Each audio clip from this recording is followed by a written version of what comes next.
Bayangkan sebuah kerajaan megah, penuh kejayaan, namun kini hanya tinggal kenangan. Istana yang dulu berdiri kokoh kini hancur, tak bersisa. Inilah kisah tentang runtuhnya kerajaan Sunda dan Kesultanan Cirebon. Dulu, di tanah Pasundan, berdirilah sebuah kerajaan besar. Kerajaan Sunda, sebuah negeri yang makmur, diperintah oleh raja-raja bijaksana. Puncak kejayaannya terjadi pada masa Sri Baduga Maharaja, Prabu Siliwangi. Namun kejayaan itu tak bertahan selamanya. Gelombang Islam mulai menyebar dari pesisir utara. Demak dan Cirebon semakin kuat. Dan pada tahun 1527, satu peristiwa mengubah segalanya. Sunda Kelapa jatuh. Prabu Surawi Sesa, Raja Sunda saat itu, mencoba bertahan. Ia ingin menjalin persekutuan dengan Portugis. Tapi sebelum pasukan Portugis sempat membantu, pasukan Islam yang dipimpin oleh Fatahillah datang menyerang. Sunda Kelapa pun direbut, namanya diubah menjadi Jayakarta. Kerajaan Sunda melemah. Pusat kekuasaannya semakin terdesak. Hingga akhirnya, pada tahun 1579,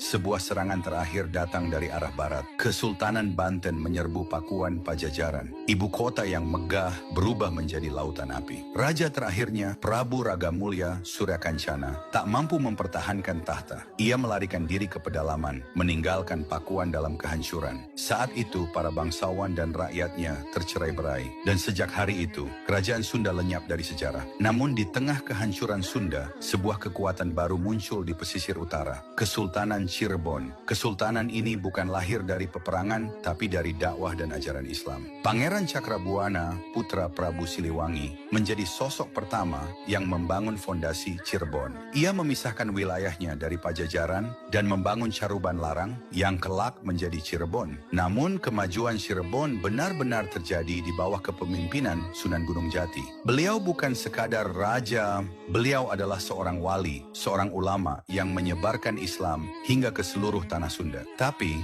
kejayaan itu juga tak bertahan selamanya. Setelah wafatnya Sunan Gunung Jati, Cirebon mulai retak, keturunan raja berselisih, dan akhirnya kesultanan ini terpecah menjadi tiga. Kesultanan Kasepuhan, Kesultanan Kanoman, Kesultanan Kacirebonan. Perpecahan ini melemahkan Cirebon. Tak lagi kuat, tak lagi disegani. Dan ketika Belanda datang, semuanya berakhir. Tahun 1681, penguasa Cirebon menandatangani perjanjian dengan VOC, Menos Belanda. Sejak saat itu, Kesultanan Cirebon bukan lagi kerajaan yang merdeka,